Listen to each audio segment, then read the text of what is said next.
देखियो देखिए हम आज जो है सो आप लोगों को क्षेत्रमिति के ऑब्जेक्टिव बता रहे हैं। और ये अभी हम 5 ऑब्जेक्टिव लिखे हैं।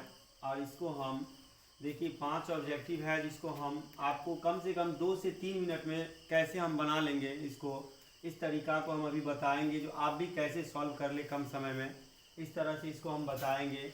जैसे पहला क्वेश्चन कह रहा है आपका, जो यदि किसी पहिए की त्रिज्या 35/44 मीटर हो तो 2 चक्कर में ताई दूरी ज्ञात कीजिए। तो देखिए जब इस तरह का क्वेश्चन हो, 2 चक्कर में आपका दूरी पूछ रहा है तो आपको करना क्या है। जब त्रिज्या दिया है तो 2 गुने 22/7 और गुने जो त्रिज्या दिया है उसको आप लिख लीजिए तो 44 है। और फिर से आप इसको 2 से गुना कर लीजिए। तो देखिए 7 पंचे 35 और 22 दूनी 44 तो कट गया और आपका बचा कितना 5 गुना 10।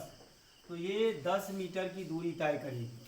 फिर कह रहा है यदि केंद्र O और R त्रिज्या वाले वृत्त में कोण AOB बराबर थीटा हो तो चाप AB की लंबाई क्या होगी। तो देखिए चाप की लंबाई बराबर क्या होता है तो थीटा बटा 360 गुने 2 पाई। लेकिन यहाँ पर ये दिया नहीं गया है तो यहाँ पर होगा थीटा पाई थीटा बटा 360 नहीं है तो इसका सी ऑप्शन होगा, क्योंकि हम जब इससे काटेंगे तो 360 को तो 180 डिग्री आ जाएगा।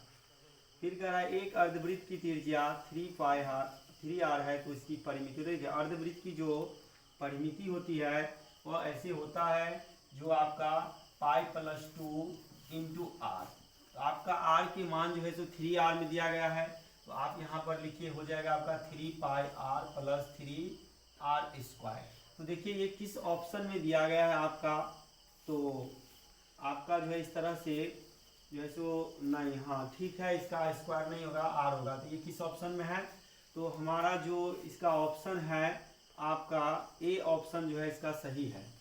फिर देखिए 42 सेमी व्यास वाले वृत्त का क्षेत्रफल क्या होगा। तो देखिए जब व्यास दिया गया है और क्षेत्रफल पूछ रहा है, तो जब व्यास दिया है और क्षेत्रफल पूछे आपको तो आपको करना क्या है इसमें, तो आप जो है तो इसको लिखिए जो मान लीजिए 2, जब व्यास दिया गया और क्षेत्रफल पूछे तो आपको लिखना क्या है। तो जैसे ऐसे अगर हम लिखेंगे तो मान लीजिए जो होता है पाई d/2 के स्क्वायर लिखेंगे। तो देखिए पाई का मान 22/7 रखिए और डी का मान जो है सो आप रखिए तो 42/2 गुने 42/2। आप इसको शॉर्ट तरीका से भी बना सकते हैं, जैसे 7×6 42, 2 या 6, 2 से अगर हम इसको काट देंगे तो 11। तो देखिए अगर हम 11 या 33 गुने 22 लिखते हैं तो 3 दूनी 6। तो देखिए किस किस ऑप्शन में लास्ट में 6 है, तो देखिए सभी ऑप्शन में के लास्ट में जो है तो 6 है। तो यहाँ पर तीनों ऑप्शन है जिसके अंत में 6 है। तो आपको इसको क्या करना है, जैसे 22 तिया आपको 66 होता है तो हासिल 3, फिर 22 तिया 66 और 3 हो जाएगा आपका 69। तो 600 जो है सो 96, तो 696 यहाँ पर जो है 22 तिया 66 के 6 और 22 तिया 72,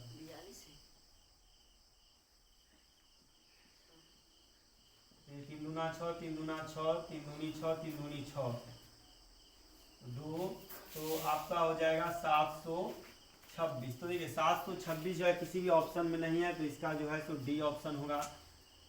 फिर कह रहा है यदि किसी वृत्त की त्रिज्या 14 सेमी है तो वृत्त का क्षेत्रफल क्या होगा। तो फिर यहाँ पर त्रिज्या दिया गया है, क्षेत्रफल पूछ रहा है तो ऐसे भी आप लिख सकते हैं। जो मान लीजिए 14 को हम अगर 2 बार लिखते हैं तो 22/7 गुने 14 गुने 14, तो देखिए 7 दूनी 14 तो 22 गुने 28। तो देखिए 8 दूनी 16, 6, तो 6 किस ऑप्शन में है तो 6 देखिए सी और डी जो है दोनों ऑप्शन में है। तो आप देखिए इसको गुना कीजिए तो 22 को हम 28 से तब गुना करेंगे, 8 दूनी 16, 8 दूनी 16 1 17, 2 दूनी 4 और 2 दूनी 4, तो 6 7 4 11, 4 1 5 4 1 6, 616 कहाँ पर तो 616 जो है सो सी ऑप्शन में है। फिर कह रहा है आर त्रिज्या तथा थीटा कोण वाले त्रिज्यखंड के संगत चाप की लंबाई क्या होगी। तो देखिए सेम वही क्वेश्चन है जो दूसरे नंबर पर क्वेश्चन है, वही क्वेश्चन जो है सो यहाँ पर भी है।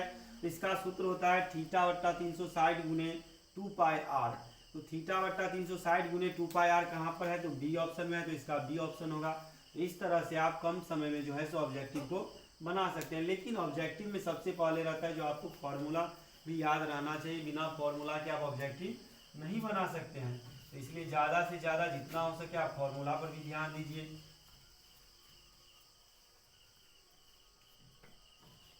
चले 42 और 22 से गुना करेंगे। कितना 42 है ओई में कहाँ चौथा में आइयो हाँ अहाँ के लगे स्टोरेज फुल हो गया बीच में अथी आ गया चली वाला तो रुकला ना हाँ कोई दिक्कत नहीं सर याद है? 42 के तो 21 सचले कटने वीडियो काफी तो